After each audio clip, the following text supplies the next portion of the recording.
संकल्प सभा और जो है श्रद्धांजलि सभा की अध्यक्षता कर रहे स्वामी आर्यवेद जी। हमारे बीच में जो है बहुत ही प्रसिद्ध विद्वान डॉक्टर वेद प्रताप वैदिक जी एवं डॉक्टर वेद प्रकाश सोती जी, ये अंतर्राष्ट्रीय ख्याति प्राप्त दोनों विद्वान हैं। राजनीतिक जगत में हो, पत्रकारिता की जगत में हो, जैसे इससे पहले हमारे साथी ने कहा था कि जो है किसी भी विषय पर टिप्पणी करने से, बहुत सटीक टिप्पणी करने से कभी जो वेद प्रताप वैदिक जी नहीं छूटते। उसी प्रकार से वेद की बात को जो सारे विश्व स्तर पर वैज्ञानिक ढंग से प्रतिपादित करने में वेद प्रकाश सोती जी आदरणीय वो भी नहीं छूटते और अपनी बात को बेबाक तरीके से रखते हैं। आज ऐसे लोगों का इस बीच में होना बड़े गर्व की बात है। मंच पर उपस्थित सारे विद्वद्गण, साथी लोग, माताएं, बहनें, जितने भी साथी यहाँ पर उपस्थित हैं, बहुत ज़्यादा टाइम नहीं लूँगा।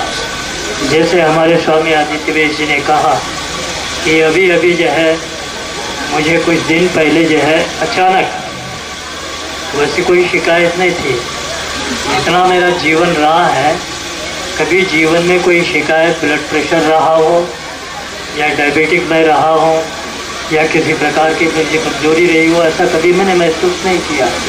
अचानक ऐसे ही बात कर रहे थे किसी मीटिंग में, बात करते करते जब मैं उस कुर्सी पर ही लुढ़क गया और वहाँ पर ये स्वामी आर्यवेद जी, हमारे जो साथी हैं, हमारे साथी धर्मेंद्र जी हैं, मकेंद्र जी हैं, जवेद जी हैं, आदित्यवेद जी हैं, बहन पूनम प्रवेश जी हैं और अशोक जी हैं। ये सब लोगों ने मिलकर के, मैं किसी का नाम भूल गया तो माफ़ करना, सोनू जी हैं, इन सब लोगों ने मिलकर के मेरी बहुत सेवा की है यहाँ जब तक मैं दिल्ली में रहा।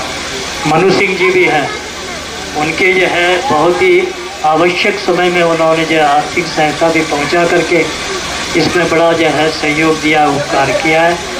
मैं इन सब के सहयोग से जो तुरंत इलाज हुआ उसकी वजह से वापस फिर पुनः आपके बीच में मैं आ सका। मैं एक बात कहना चाहूँगा आज की संकल्प सभा के अवसर पर।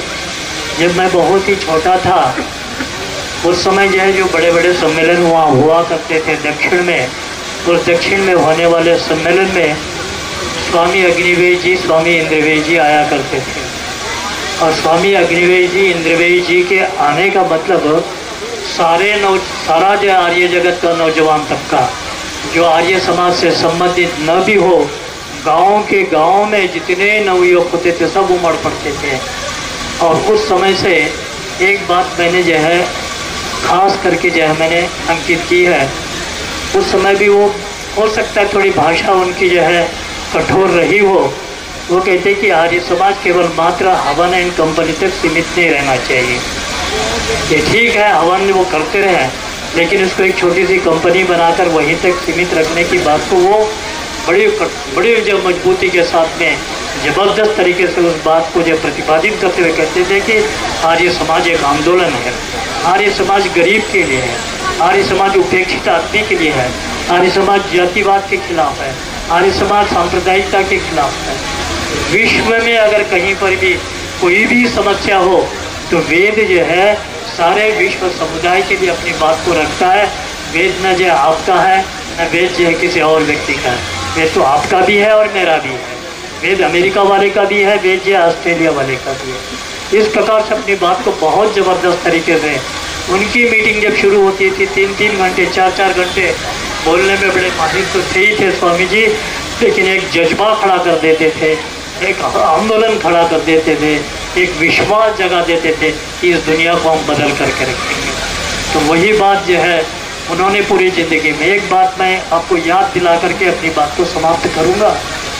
आज स्वामी अग्निवेद जी के जाने के बाद में थोड़ा शांति से सोचना इस बात को। भारत में हमारे 1-2 वेद प्रताप वैदिक जी जैसे और हमारे वेद विद्वान इन लोगों को छोड़ करके कभी वो टिप्पणी लिखते हैं, लेकिन पूरी तरह से बात को जो जद्दोजहद के साथ में स्वामी अग्निवेद जी उठाते थे वैसा आदमी आज जो है पूरे भारत में देखने को नहीं मिलता। कोई सन्यासी किसी भी संप्रदाय का हो, कोई भी सामाजिक कार्यकर्ता किसी भी ऑर्गेनाइजेशन से संबंधित हो, वो इस समय बात जो है बड़ी मजबूती के साथ उठाने के इसमें कोई आदमी दिख नहीं रहा है। बड़ी घटनाएं हो रही है देश में, तरह तरह की घटनाएं हो रही है।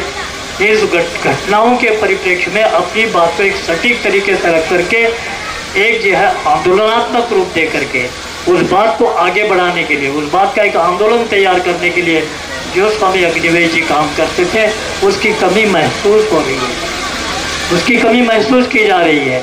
कोई कहे या ना कहे, लेकिन स्वामी अग्निवेश जी के न रहना एक ऐसा जो हमारे लिए कमी है, ऐसा रत्न हमने खोया है कि गरीब के लिए भी मुश्किल पैदा कर दिया है, उपेक्षित के लिए भी पैदा कर दिया है, जातिवाद के खिलाफ लड़ने वालों के इसमें भी कर दिया है, सांप्रदायिकता तो जो बड़ा तांडव मचा रही है उसके खिलाफ भी कोई बात करने वाला आज नहीं है।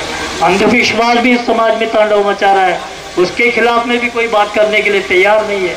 स्वामी अग्निवेश जी कभी परवाह नहीं करते थे, चाहे वो अंधविश्वास प्रधानमंत्री के द्वारा हो या किसी मुख्यमंत्री के द्वारा हो या बड़े से बड़े आदमी के द्वारा हो और या किसी संत के द्वारा हो, लेकिन खड़े होकर के जो उस अंधविश्वास के खिलाफ में अपनी बात को दयानंद की तरह करे कि अगर हिम्मत होती थी तो वो स्वामी अग्निवेश जी में थी।